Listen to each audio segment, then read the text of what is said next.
This podcast is a proud member of the Paranormality Podcast Network.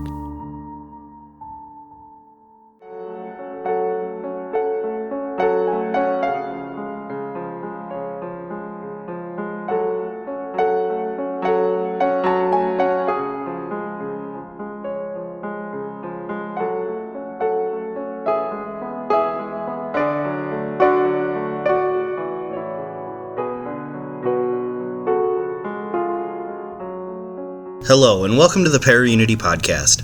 Tonight we have with us Hillary Stone and Jessica Crutel from Mystic Mitten's Paranormal Group based out of Detroit, Michigan. But before we bring Jessica and Hillary on, let's talk a little bit about Detroit. Detroit is the largest and most populous city in Michigan, and is the seat of Wayne County. The municipality of Detroit had a 2017 estimated population of 673,104, making it the 23rd most populous city in the United States. And the metropolitan area known as Metro Detroit is home to 4.3 million people, making it the second largest in the Midwest after Chicago. Regarded as a major cultural center, Detroit is known for its contributions to music and as a repository for art, architecture, and design. Detroit and its neighboring Canadian city of Windsor are connected through a tunnel and the Ambassador Bridge, the busiest international crossing in North America.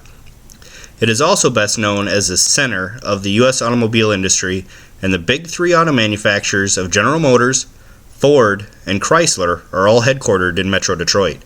It was founded in 1701 and then incorporated as a city in 1815. As the city expanded, a geometric street plan was developed by Augustus B. Woodward, featuring grand boulevards as seen in Paris, France. Detroit's darkest moments can still be felt in its structural bones that were established in 1701.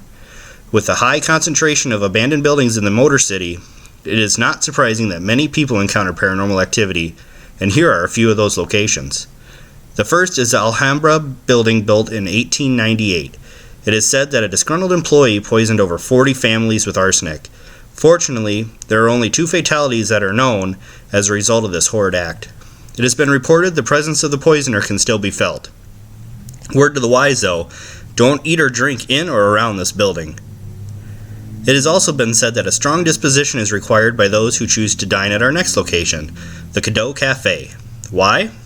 Well, because there are regular reports of its patrons of all sorts of paranormal activity happening here, including items suddenly moving by themselves, terrifying apparitions sitting at the bar, and being touched by unseen hands. One of the most haunted places in Detroit is the Whitney, a well-known residence that has been transformed into a restaurant. The Whitney was originally built by a local lumber tycoon sometime in the late 19th century.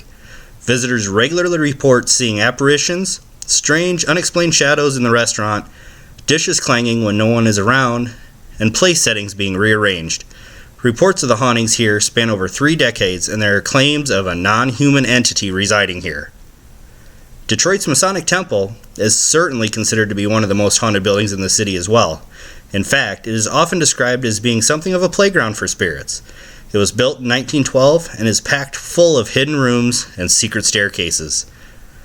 No matter what type of paranormal phenomenon you can think of, there's a very good chance that it's been experienced here. There have been lots of reports of paranormal activity in the building, including everything from doors slamming by themselves and visitors being touched by icy, unseen hands. Now, help me welcome to the ParaUnity podcast Jessica Crutel and Hillary Stone for a first-hand look at some great haunted locations and some insight into the science of paranormal investigations used in Detroit, Michigan. Hillary, Jessica, how are you ladies doing tonight? We're doing great. How about you? I'm doing good. I'm really glad you're able to be on the show. Us too. We're excited to be here. This will be fun. It will be. So, I'm going to start with you, Jessica, because I have something a little special for Hillary here in a couple minutes. Jessica, what got you started or interested in the paranormal?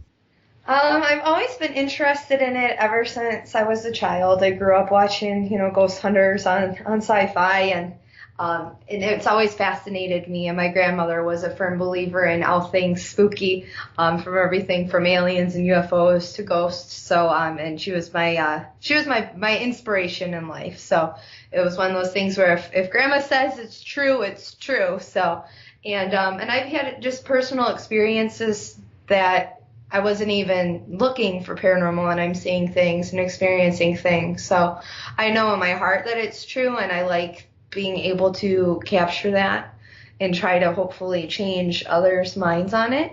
And I think it's also important to try to make it, and we're getting there, but to try to make it more normal and less paranormal. A lot of people are still kind of uncomfortable with the idea or talking about it openly and publicly, and I think that's a barrier that I personally want to try to break, and I think Mystic Mitten Paranormal Group is a good outlet and opportunity for us to do that. Absolutely. Well, Hillary, like I said, I had something special for you. I wanted to kind of separate you out a little bit because I know you're a medium, and I haven't had a medium on the show yet, and I've always wanted to kind of pick the brain of one, I guess you could say. So Awesome. I'm ready. Shoot. all right. So first off, let's find out what got you interested in the paranormal, and then we'll go from there, and we'll talk about how you realized that you had the powers of being a medium. Sure. So, I mean, paranormal to a certain extent, I guess, has been, my life is paranormal, I suppose, in that these things have been spirits, and kind of the idea that, it's normal to have relationships or communicate with our loved ones who have passed on. It was kind of normalized to a certain degree when I was young. I was one of those kids who liked to spend a lot of time outside making potions out of leaves and sticks and stuff in the woods. So I was very hippy dippy nature kid right from the get-go. And I don't remember being super outwardly conscious of these things are happening, but I was very open about speaking about them, and that made me super weird in school. But I made friends really easily, so that it was okay. But so when I became a teenager, things really changed for me, and I think there's, a certain degree of hormonal, element to it potentially, but the relationship that I had with the, spirit world really seemed to shift. I had a very hard time sleeping when I was a kid, which is very common with a lot of people who see things like I do or experience things like I do. And it was very menacing at first, not so bad as anything demonic or anything like that, but I didn't know what was happening. And even though this was a normal idea to a certain degree in my family, I didn't really have anyone to talk about it, because there was other kids in the family who were better, or exhibiting more signs of spiritual abilities or whatever. So it took me a little while, but it's been part of my life, since I was a teenager. And a couple years ago, I got really into spirit boxes and consciously knew I wanted to meet somebody and work on starting a group with them. And Jessica and I got together, and I kind of stopped doing all of these experiments by myself and, doing these communication experiments. And I'd been doing readings too for a while too for people. And we started kind of providing a service together and combining the way she sees things and the way that I see things, and kind of working together. Okay, so you were saying that around being a teenager is kind of when you started really kind of noticing this. Are you the only one in your family that has this ability, or? Nope. So I have an aunt who I haven't talked to in a while, but she was reading tarot cards professionally for a while, and we all knew that she saw spirits. That was a normal idea in my family since I was a child. And one of the first spirits that I had any consistent communication with when I was a teenager, so right around that time I'm talking about, she was the one to point him out initially. And we had an antique, it was some kind of fountain pen case or something that belonged on someone's desk. And she didn't know we had this. It was stored in my father's office. And she said, "You guys know you have a ghost in your house?" And we were like, okay. And I knew that because I had been smelling his pipe tobacco for, weeks and weeks and weeks, and didn't know why or where it was coming from. But she walked into the closet in the office, pulled out this box, and there was a false bottom in it, which none of us knew. And it had these important documents of this man. And his name was George. And it was this connection of, oh, that's this guy. So the family adopted this ghost, right? So we called the room that he was in George's room, and everyone talked about him like he was a roommate. But she was the one who kind of brought that to our attention. But I think, my mother's mother doesn't really talk about having any abilities. What she does, she wonders where it comes from for all of us. But I know her mother, I have a talking board that was hers, so she was interested in palm reading and things like that too. So I think it goes back a bit. Okay. So you said you go out, you met Jessica, you found your way of making your services to help everybody. How long have you guys been investigating? I mean, either individually or as a team? So as a team, this is our second active year. Yep. So our first year, 1-year anniversary was back in February. Mm-hmm. And Jessica has been on, well, let's speak for each other for a moment here. Jessica has been on a lot of she went on special vacations. So she's done a lot of peripheral investigations and visited a ton of haunted locations. She's seen Robert the Doll in person. And so I think I would count some of that in too with your investigation. Yeah, I started doing investigations with my friends while I was still in high school. While I was sophomore, junior year of high school. So it's been just over a decade for me, but actively pursuing it and making it happen on a regular basis has definitely picked up since Hillary and I have started this just over a year ago. So, and I've been, it's hard to tell when it all started, but I started taking what I was doing very seriously as far as ITC goes, probably about 3-ish years ago. And I got really into radios. My grandfather was very much into radios too, and he taught me how to build a crystal radio when I was a little kid, and I think that's where it started. And so then spirit boxes were a natural evolution, and then that was kind of when I started taking it seriously. Yeah, I've heard a lot of good things about those, the radios with the crystals with them, where they're with the tubes and everything. Yeah.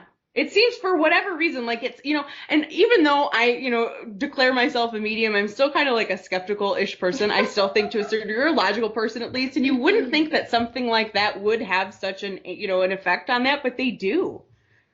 That is the most interesting thing I think I've ever heard. A medium that says, "No, I don't necessarily think so." I say this all the time too. We get people who are, newer, they want to come along with us, and we have a blast with them. So we have kind of fun investigations that we do too. And they're, of course, very optimistic and overeager. And I find myself, I'm guys, that's the air. Guys, are you sure there's not whatever? So sometimes I'm the most hold on, wait a minute person in the group too. So I defy the expectations a lot. Okay, well, like I said, you guys are based out of Detroit. You're actually in the metro area, correct? Correct. So tell me a little bit about the area. I mean, paranormal-wise, what's some good stuff we got going on up there?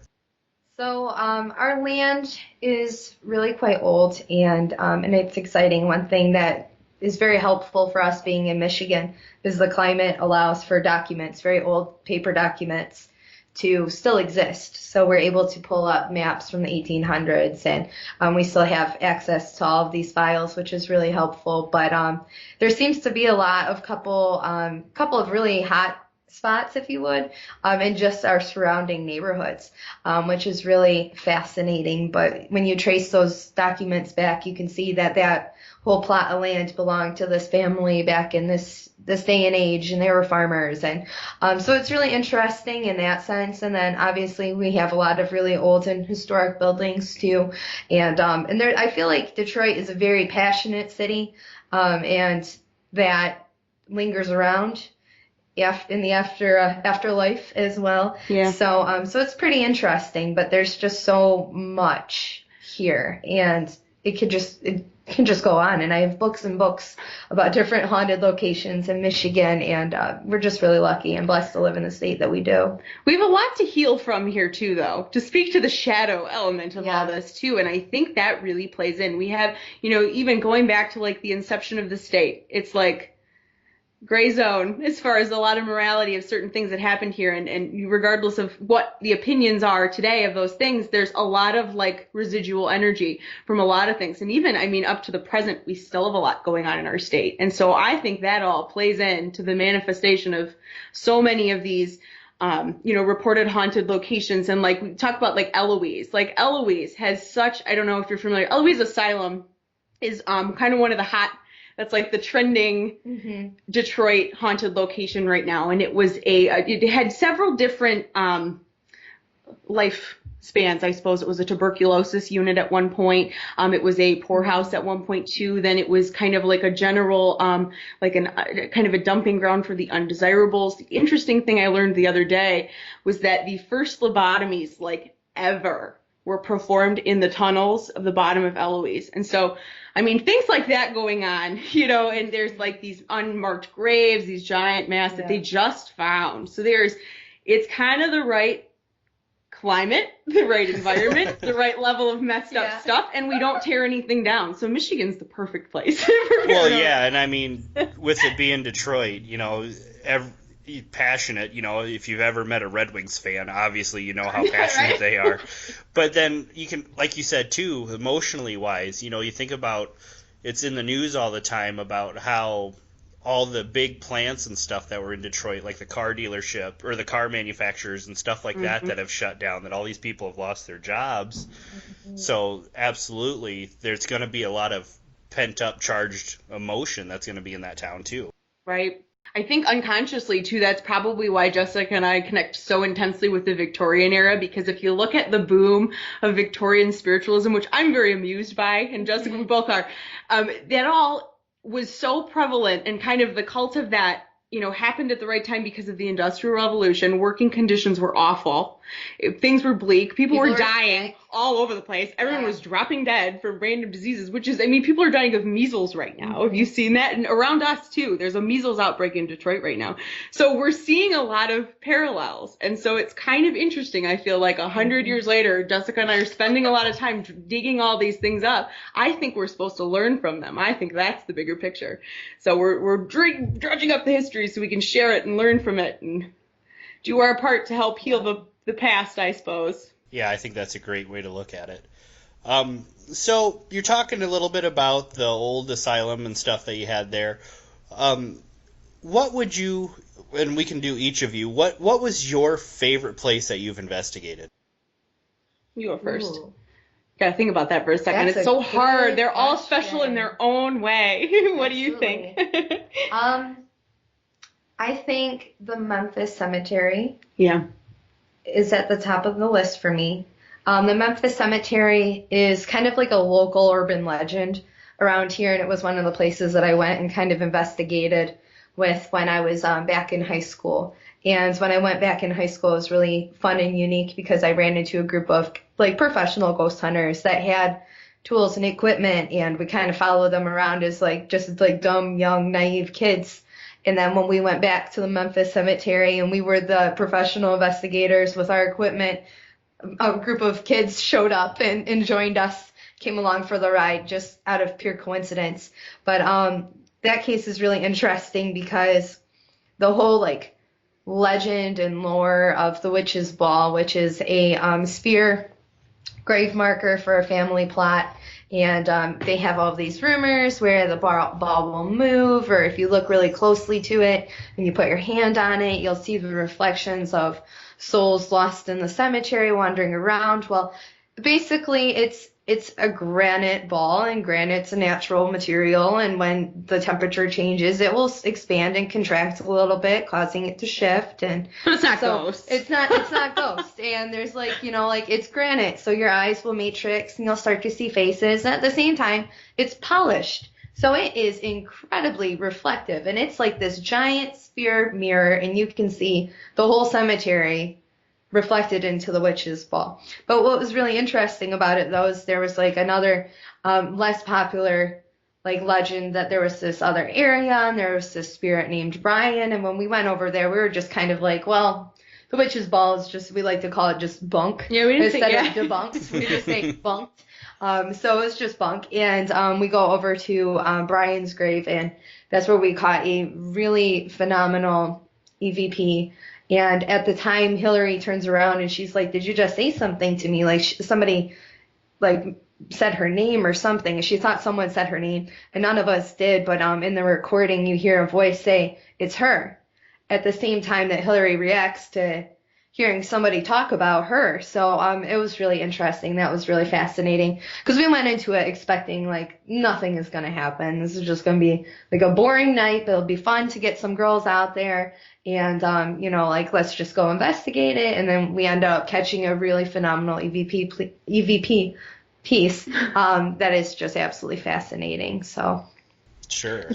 It's happened to us a couple times now, and to kind of segue into what my favorite one is too, we go to these legend tipping, I guess we'd call it, right? So we go and we're all right, well, let's just check out this local legend and expect nothing to happen. We go and we expect to find lights. So my, just because maybe it's because it's most fresh in my mind. My favorite one so far, there's this, it's called the Denton Road Blue Lady or the Denton Demon. And so there's this bridge. It used to be a historical bridge. This is out in Canton, where we'll be doing a library presentation too, total plug there, in October. But so there's this bridge that used to be one of those, like in Beetlejuice, you know, that bridge they crashed their car into, same deal.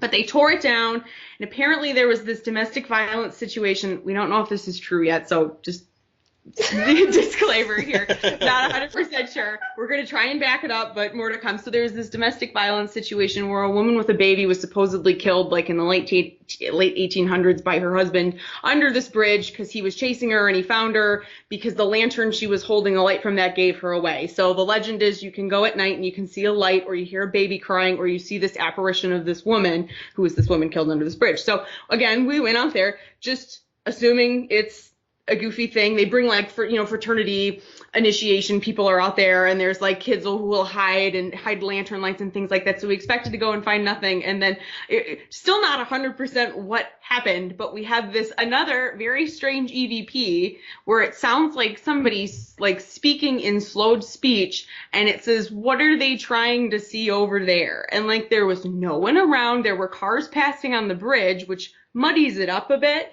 But we were all there, and we know that no one was speaking. There was no one around. It was freezing cold. No one had their window open. And, like, so that was kind of cool. But I had so much fun under that bridge. Like, I know everyone was scared, and the other, like, I think it's funny when I'm just wired backwards. It's a problem.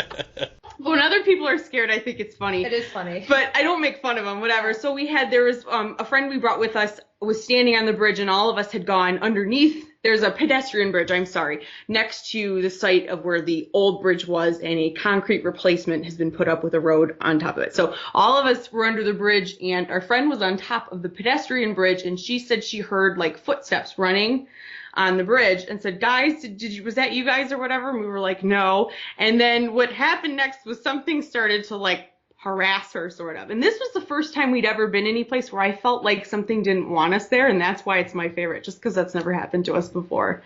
So we'll have a video about this coming out soon. We're working on it. We have a few things to try and back up and validate before we get too excited, but that'll be our next big investigation video on our YouTube channel. That'll be interesting. I'll look forward to. You'll have to let me know when it comes out, because I want to watch Absolutely. That. Yes. So I know we'll go a little bit off task here, Jessica.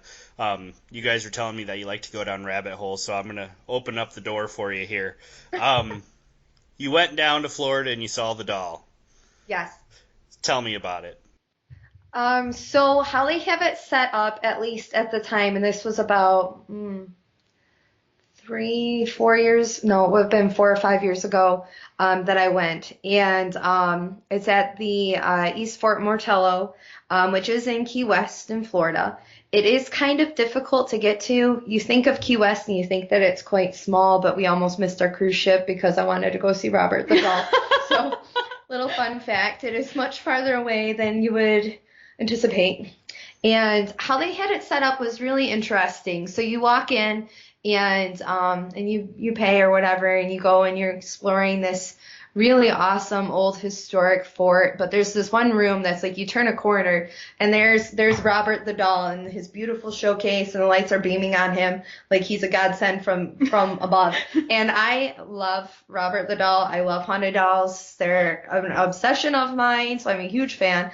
And he's just lit like all angelic and beautiful, and like you instantly go to take a picture. Like you just immediately, like your human social media modern 2018 instinct, like, well, this, how long, 2015 instinct, you just whip out your phone to take that picture. And then like after you snap that photo, then you're like, ah, shoot. Like you're like, oh, and here's all the signs. Like you didn't ask. Make sure you ask him first, or you're gonna be cursed. And there's all of these letters from people that are like asking for his forgiveness, and just like saying like, you know, like, oh, my house burned down, or I like lost my job, or my wife divorced me, like all these horrible things that happen to people after they just turned this corner and snapped that photo. But it was just how he had it set up, like really got me though, because like you come around this corner, it's just beautiful, picture perfect, ready to go. You just immediately want to whip your phone out.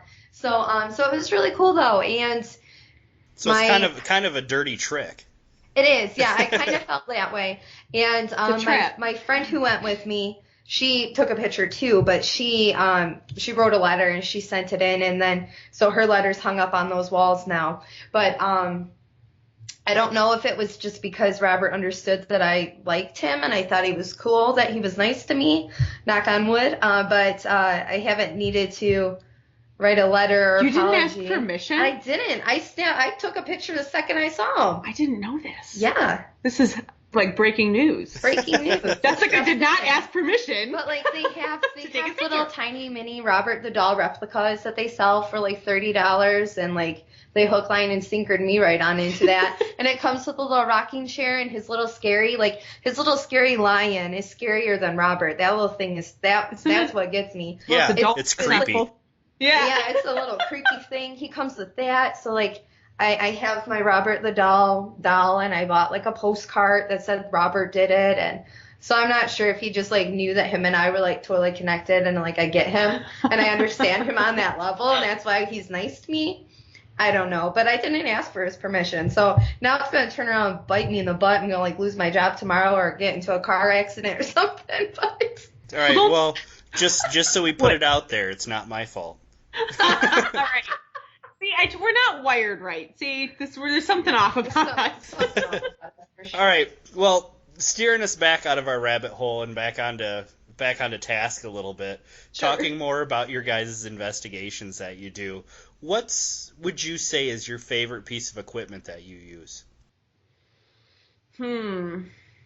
I am gonna say I really we have a very high definition Sony voice recorder, and there's two reasons why it's my favorite. Number one, it's super accessible. You can walk in at any Best Buy and get it right now, and you get crystal clear audio. It's got different settings on it too, so you can have the round room kind of whatever capturing, or single, more directional, whatever. And we have gotten the coolest stuff. Jessica and I both have this recorder, and both those EVP incidents that we were talking about happened with that piece of equipment. And that's not from the ghost hunter stores, and it didn't cost $600. You can go buy it right now if it was 40 something. Yeah, it's $40. So that's my favorite. It's great. I think my personal favorite is the K2, just because I'm so fascinated with how it works.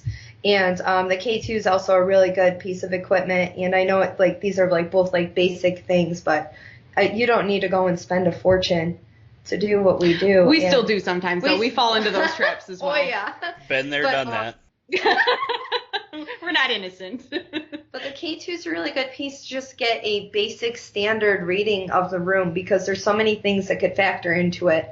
We've noticed that fish tanks, a small aquarium that you might have at your headboard, that is really high in the electromagnetic fields that it's emitting. Which you may not think about, because those are in kids' rooms all the time. And that's not healthy to be around, and you're sleeping around that. So, and when those levels are that high, you feel uncomfortable, you feel uneasy, you're tired, you're drained, you might have headaches, you might hallucinate. So it's really an interesting piece of equipment to just kind of get a basic standard reading of the room first, to see if there's any reason, logical explanation that it's a health issue at that point. But then at the same time, the way that the spirits are able to control it and manipulate it is just really fascinating. Right. You sit there and you have a full-blown conversation with the way that meter lights up. Now, we did spend a little bit extra to get the K2 that makes a noise when it lights up.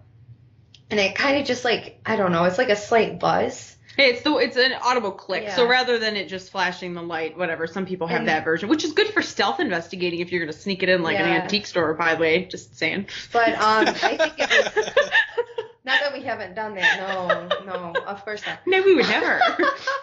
But I think it was worth the extra investment, because with the regular K2 that doesn't make the clicking, you have to sit there and put your full-blown, all of your eyes, and you have to concentrate on just that piece of equipment. You can't take your eyes off of it. But with ours, you can kind of look away for a second, and you'll notice if it's doing something. So it will at least bring your attention back to it. So and it wasn't that much extra, but me personally, I think it was worth the extra money to get the one that makes the slight clicking noise when it's active. Sure. Now, Hillary, you mentioned a while ago earlier on, that you were saying that you had one of your family members' old spirit boards. Yes. So I do not have the planchette, and it's in pretty rough shape because here's the funny bit about it. It's been I don't even know how many times it's been legitimately used as a talking board because it's been used as a table for the majority of its lifetime. So I rescued it from when we cleaned out my grandmother's house. It was being used as a sewing table, and I think both my mom and my aunt said it had been there for, I don't know, longer than probably I've been alive. So it came home to my house, and I'm like, I'm going to clean it up and display it and whatever. And then it ended up being like a side table in my living room for the last year. So it's just comfortable. That's my joke. It's comfortable being like that. It's comfortable as a table. And so we just try, like, when we're moving cups around, to be very conscious. You wouldn't want to, like, anything. But I just took it off now. We just redid my living room, and I'm going to clean it up, and now it'll be a display piece. That would be exactly my luck. I'd be sitting there trying to have a cup of coffee in the morning, and I'd be communicating with something. In my house, everything's possible, so you never know. Okay. Well, do either of you have any tips or tricks that kind of work good for you that you'd want to share with anybody else that's listening that does investigations that, really kind of helps get a good response or a good reaction? Yeah, for sure. I think, and I think we would both agree on this. I think that a huge reason why we're so successful is when we're sitting down to attempt communication, we speak to whatever would be sitting with us like a tangible person. So it's just like we're sitting down with anybody we'd be interviewing or speaking to. We treat them with respect. We're kind. We don't, and we joke around a lot too. So I think the second bit of that is like to have fun with it and be open and kind of jokey and friendly, because we get so much more back, I guess, with setting out the honey. Catch more flies with honey. It's kind of literal in this sense. And I think it's important to have a good mindset too when you're walking into a place. You have to be really centered and comfortable as yourself, and being comfortable and open as to what you're about to put yourself through. And I think it's just a really important thing to go into a place being okay with anything that you're about to experience, but also being confident and being strong in that sense, because I've never felt anything malicious. Nothing has ever tried anything malicious against either of us. And that's not to say that it can't happen down the road, but I think the way that we carry ourselves and the way that we treat them with respect, they end up giving us respect back. Sure. And I mean, that's the perfect way to be, because it's true. You do have to talk to whatever you're there with like they're a person, because they were a person. Right. There's just a body anymore. That's the only difference, I guess. Most of the time. I don't know. Yeah. How we look at it, at least. Exactly. Okay. Well, you guys are on Facebook, you're on Instagram, you have your website, and then you also have a YouTube channel, correct? Yeah. Correct, yes. Okay, and then what's some of the stuff that they should look for on your YouTube channel? I mean, what do you usually put on there? So it's been kind of an eclectic mix lately, to be totally honest. So we have a couple longer investigations, so kind of like our Haunted Michigan series, I would kind of equate it to. So we have the Memphis Cemetery investigations on there. It's a full video. That was one of the first things we ever did. Then we did this whole residential investigation in Harrison Township. That's a playlist you can access, and there's like 3.5 videos in that. Those are pretty cool. Then we also have you can access all of our little our EVP clips and the different visual anomalies. So we've been kind of starting to upload those and have those available for people to kind of go through all at once. So then we also have a few other little different random videos. There's a couple how-to type things, and then some spirit box sessions. I've been doing a lot of kind of portal-ish device that I've created type sessions, so different experiments with that. So we do we like to try this thing where we do a subtitled version and an unsubtitled version. I always like to kind of add the disclaimer that whatever I subtitle is just what I'm hearing. I'm not claiming that this is true. This is my opinion, but I also offer an unsubtitled version too, so people who like to listen to it without any leading subtitles or captions or opinions or anything like that can kind of check it out too. So if you like doing that, definitely check out our channel. There's a lot of fun to be had over there. All right, you hit a keyword, and I have to bring you back onto it. Yeah. You said something about a portal experiment. Mm-hmm. Here's where we get in weeds. Go ahead. All right, bring them on. So this is funny. We all as investigators know this is a highly controversial device, right? Oh, absolutely. And so, right? So I think it's almost been 2 years, because it was right before Jessica and I got together that I decided what I wanted to do was, at first, very quietly put together my own version and go through everything everyone else was using and see how it worked, where the sources are from, how it's made, what I can do with it, and then form an opinion based on that. We like to come from a place of like, even false positives we learn from. So I don't want to be afraid of making mistakes because we might like miss out on something, but it's very important at the same time to be super critical. And, we're kind of going for like the peer review kind of thing. So back to the portal, right? So I use that. It's so many people have different configurations of what's essentially the same device, or at least operating on the same principles. So I like to give credit, I suppose, where credit is due to maybe that device that was kind of bringing this concept or these techniques to the forefront of our attention, right? But I have kept ours naked, as I like to call it. People think that's really funny. So like, I didn't paint it. I didn't add any human, whatever, touch points or anything like that to it.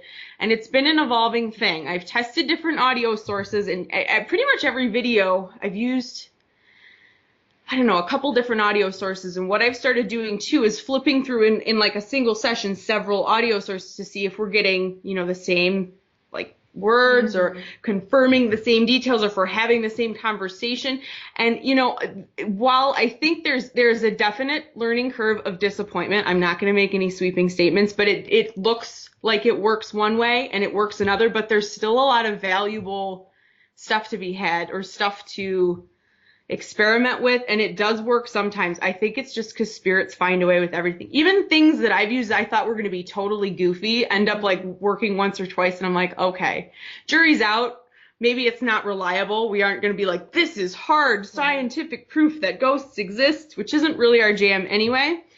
But there's some room, oh God, how do I say this? There's room for tampering in anything because it's so DIY. But that being said, that doesn't mean that everyone is tampering with their stuff, if that makes sense. Yeah, that makes sense.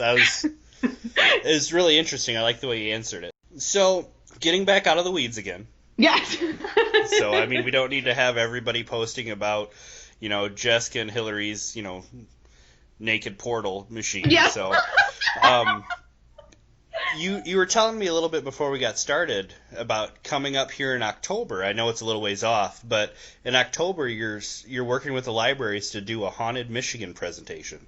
Yeah, so we are going to be presenting at the Canton Public Library, which is a little southwest of where we're located in Metro Detroit, but I think it's still technically Metro Detroit. And we have some great relationships over there and with our local libraries too. So what we're doing is we're going to be kind of presenting our experiences.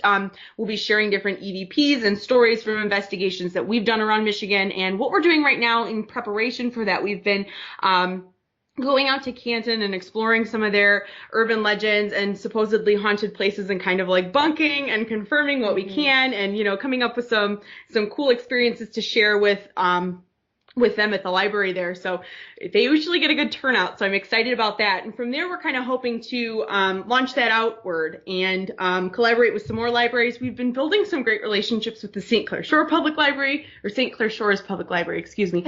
They have a tremendous local history section, so maybe we can help them boost that. Yeah. But so that's what's coming up for us in October as far as public events. Yeah. It sounds really cool. I mean, I wish there was something a little bit more local for me to be able to get involved with something like that. I'll definitely make sure to get posts or links put up for your guys' Facebook, Instagram, website, YouTube, and then let me know when you guys get your stuff posted about that. I'll make sure to share it on my stuff as well. Absolutely. So, all right, well, as we're kind of wrapping up here, is there anything else you kind of want to throw out there or, give a little shout out to?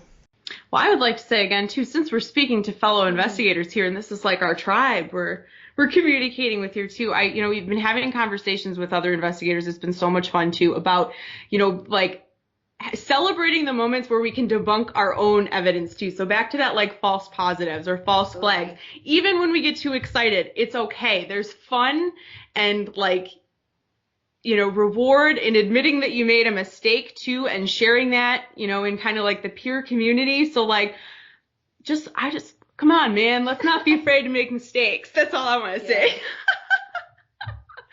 There's learning for all of us. It's, we have such it's such a time to be alive, such an opportunity with social media here, as far as, the way we're able to collaborate and share information. And we, these answers we're all looking for, we're so much closer if we're all using our minds together, to try and accomplish the same goal. So absolutely, I love the ParaUnity, man. Yeah.